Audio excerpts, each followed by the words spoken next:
అయ్యవారు సమ్మాళ్ళైతే షిరిడి నుంచి రిటర్న్ అయితే వచ్చేసారు. ఆ రోజు వచ్చేటప్పటికి కరెంట్ పోయిందనమాట. ఇంకా నేను, పెద్దక్క కలిసి అమ్మ, నాన్నలకి కాళ్ళు కడిగాము. అలాగే మేనకోడళ్ళైతే వాళ్ళ అమ్మకి వాళ్ళిద్దరికి కడిగాము. తులసక్క అయితే వాళ్ళ ఇంటికే వెళ్ళిపోయారు. మొత్తం రౌండ్ తిరిగేసి వచ్చారనమాట. ఇంకా మేనకోడలు కాళ్ళు పెట్టుకుని తెగ కడిగేసింది. సో హ్యాపీ అనిపించింది. తెగ నవ్వు వచ్చేసింది అనమాట. ఎవరైనా వాళ్ళ తల్లిదండ్రులు కాళ్ళు పట్టుకునేటప్పుడు చాలా హ్యాపీ అనిపిస్తుంది. అలాగా మేనకోడలు పాపం పడుకుంది. టైము చాలా నైట్ అయిపోయింది కాబట్టి వచ్చేటప్పటికి పడుకున్నారు. పాపం జాగా ఎలగొట్టుకొచ్చి వాళ్ళ అమ్మకైతే చూడండి జాయ్ ఎలాగైతే మొత్తం మీద కాళ్ళు కడిగి ఈ కార్యక్రమం అయితే దిగ్విజయంగా అయింది. ఇంకా నెక్స్ట్ రోజు మార్నింగ్ ఏంటంటే అమ్మ గిఫ్ట్లు ఇవ్వడం కోసమని వీళ్ళిద్దరిని తులసక్కను స్వామి అయితే అజ్రం వెళ్ళారనమాట. మధ్యలో కొండలమ్మ గుడి దగ్గరికి వెళ్ళి అమ్మవారు చాలా ఎప్పుడంటే మా చిన్నబాబు వాడు కానూరులో ఉన్నప్పుడు మేము ఎక్కువ కొండలమ్మ గుడి దగ్గరికి వెళ్ళడం ఆనమైతే అనమాట. వీళ్ళైతే అజ్రం బయలుదేరారు. అనుకున్నాను మీరు నువ్వెందుకు వెళ్ళలేదని అంటారమ్మ, మనకి సెలక్షన్ రాదు కాబట్టి, లేదంటే అర్జున స్వామి నేను వెళ్తాను, తులసక్క అయితే దగ్గరుండి అన్నీ చేస్తుంది కదా అని.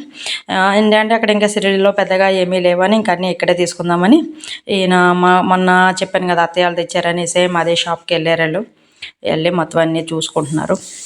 ఇంకా అదే అంటే మ్యానుఫ్యాక్చరింగ్ అంతా ఇక్కడే కాబట్టి అజ్రం ఇత్తడి సామాన్లకి ఫేమస్ అనమాట. ఇత్తడి సామాన్లు కానీ మామూలుగా ఈ రాగి కానీ గిఫ్ట్ ఆర్టికల్స్ కానీ మామూలుగా ఏమైనా గిఫ్ట్లు మామూలుగా ఫంక్షన్లకు కట్ట ఇవ్వడం కానీ అన్నిటికీ కూడా చాలా చాలా ఫేమస్ అనమాట. ఎప్పుడు అయితే ఆమె ఏమందంటే ఇవన్నీ ఎందుకులే మామూలుగా చిన్న చిన్న కప్పులు అలాంటివి తీసుకున్నారు. నెక్స్ట్ ఏంటంటే మేము చీరలకని డబ్బులు ఇస్తుంది కాదు, అలా కాదని దేవుడి కాడ బాక్సులు తీసుకోవడానికని మన అత్తయ్య చూస్తుంది బాగుంది కదా అని సేమ్ అలాంటివి తీయాలని అయితే బయలుదేరారు. అసలు ఇక్కడ చూస్తే అసలు డబ్బులు పట్టుకెళ్ళాలి కానీ 1,00,000 అయినా సరిపోయలేదమ్మా. దేవుడి గంటల కానించి అసలు ఇది ఉంది ఇది లేదు అన్నది నాకు రాఘవేంద్ర భలే నచ్చి చూసిన వెంటనే ఆల్రెడీ నేను మ్యాక్సిమం నాకు ఇంట్రెస్ట్ ఏది ఉందో నేను అన్నీ మ్యాక్సిమం కొనేసుకున్నాను. ఇంకా నేను అప్పట్లోనే నేను చదువుకునే టైంలో ఫ్లవర్ వాజులు 2 ఉండే అనమాట. 250 రూపాయలు అంత వేసాడు. అప్పుడు అలా చాలా చాలా ఇప్పుడైతే 1000 రూపాయలు ఉంటాయి. చాలా అలాగా నాకు ఏంటంటే డెకరేషన్ పీస్లన్నా అది కూడా ఏంటంటే ప్లాస్టిక్కి గట్రా నాకు ఎలా నచ్చో ఏదైనా మాది ఏదంటే క్వాలిటీ క్లారిటీ అన్నట్టు ఉంటుంది ప్రతిదీ కూడా. కొంచెం రేట్ ఎక్కువైనా సరే అలా తీసుకుంటాం. అప్పుడు అలా కొనుక్కున్నాను. ఇప్పుడు కూడా నాకు అది చూసినప్పుడు అయ్యో నేను వెళ్ళలేదు అనిపించింది. అసలు దేవుడి సామాన్లు కానీ దేవుడి విగ్రహాలు కానీ అసలు ఎంత బాగున్నాయి అంటే క్యూట్గా భలే ఉన్నాయి అనమాట.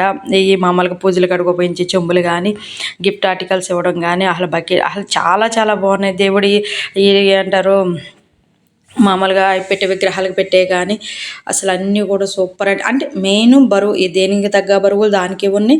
దాని తగ్గట్టుగా మళ్ళీ నెక్స్ట్ ఏంటంటే క్వాలిటీ బాగుంది చూడడానికి. అసలు చాలా బాగున్నాయి ఆ బాక్సులు కానీ ఏదైనా. అసలు విఘ్నేశ్వర్ నాకు భలే నచ్చేసారు చూడగానే క్యూట్గా. కానీ మన విగ్రహాలు పెట్టకూడదు తెలియదు కాబట్టి బాబా విగ్రహాలు కానీ అది ఏదైనా సూపర్ అంటే సూపర్ ఉంది. అసలు షాప్ అంతా తిరిగేసింది మా చిన్నక్క. అసలు ఆ దీపం కుందలు కానీ చిన్న సైజు కాడి నుంచి దగ్గరగా 5 అడుగుల కన్నా నాకు ఆ చెట్టు బాగా నచ్చింది అనమాట.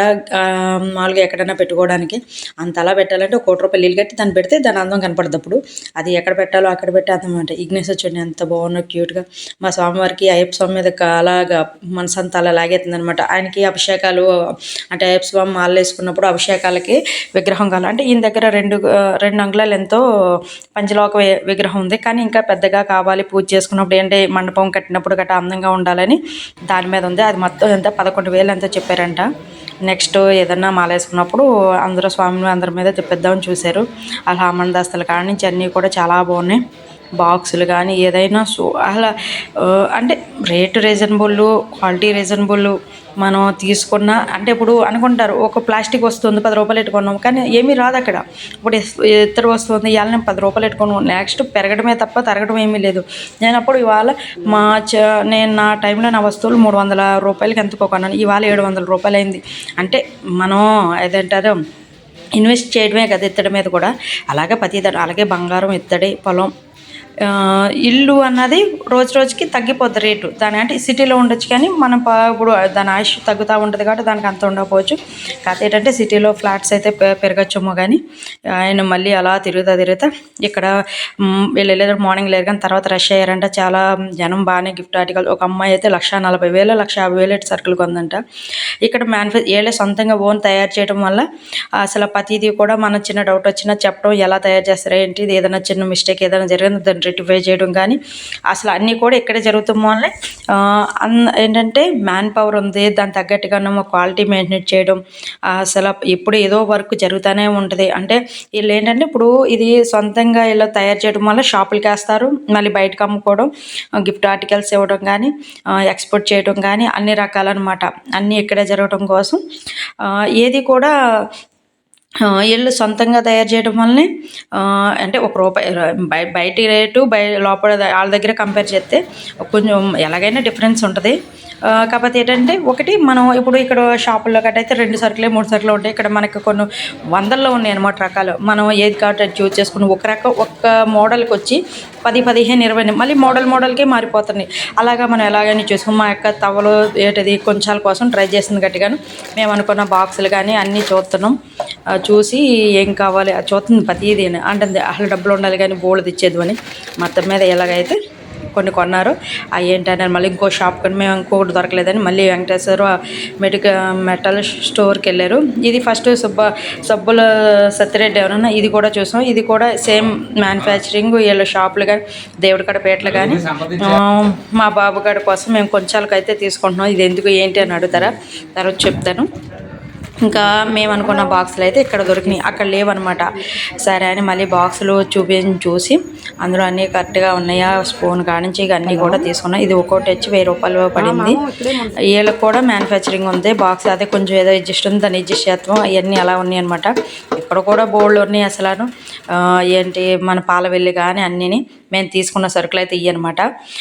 అమ్మ అయితే అంటే చిన్న పంచడానికి కప్పులు గట్ట తీసుకుంది. ఇది మా బాబుగాడి పెళ్ళి అయితే మా పని బాబుగాడికి ఏంటది కొంచెం ఒడ్లు పెట్టడం కోసం అనమాట. ఇలాంటివి సరదాగా అన్నీ ఇలా ఉండాలని పెద్దక్క అయితే కొంచెం తవ్వ తీసుకున్నారు. నేను అయితే పాలు పొంగించడానికి అయితే ఒక గిన్నె లాంటివి తీసుకున్నాను. అమ్మ అయితే బాక్సులు పంచిపెట్టింది. మళ్ళీ మాకు దేవుడి కాడ పెట్టుకోవడానికి చిన్న కప్పులు 2 ఇచ్చింది. ఇలాగ ఇంకా తులసక్క అయితే అది అట్ల పుల్ల లాంటివి తీసుకుంది. ఇంకా చాలా ఉన్నాయంట. అవన్నీ కావాలనిపిస్తే ఇంకా అది అక్కడితో గిఫ్ట్లు మనం అనుకున్న దానికి అక్కడికి 10,000 11,000 అయినాయి. అవి తీసుకుని అయితే ఇంకా వచ్చారు. ఇందులో పంపకాలు ఇవన్నీ చూసుకుంటూ ఉన్నాం. ఇంకా నాకు బాగా నచ్చింది ఏంటంటే ఈ పాలు పొంగించుకోవడానికి మేము లక్ష్మీనరసింహ స్వామి గుడికి వెళ్తే పాలు పొంగించాం. అమ్మ అయితే ఇంకా బొట్టు పెట్టి ఆడపడుచులకు ముందు ఇచ్చి తర్వాత ప్రసాదాలు పంచిపెడదామని ప్రిపేర్ అయింది. ఇంకా అక్కకి పెద్ద అక్కే చిన్న అక్కే అందరికి పెట్టారు, నాకు కూడా పెట్టారు. మా మోహన ఏంటంటే పిల్లలందరూ ఉంటే అదో సంతోషం కదా. ఆడవాళ్ళు మా మేనగోళ్ళు అంటుంది అనమాట నాకు పెట్టాలి బొట్టు అని. సో హ్యాపీ, ఎందుకంటే మాతో పాటు మేము మేనగోళ్ళు అయినా సరే మా ముగ్గురికి మా అమ్మ అక్షింతలు వేసి మేమైతే ఎప్పుడు మా పుట్టింటికి వస్తా ఎప్పుడు కూడా ఇలా తాంబూలాలు తీసుకుంటాను. మాలాంటి మంచి కూతురు మేము ఎప్పుడైతే పుట్టిల్లు బాగుండాలని కోరుకుంటామని చెప్తున్నాం. వీడియోగా నచ్చితే లైక్ చేయండి, షేర్ చేయండి, సబ్స్క్రైబ్ చేయండి. మంచి ఒక వీడియోతో మళ్ళీ కలుద్దాం. Thank you so much.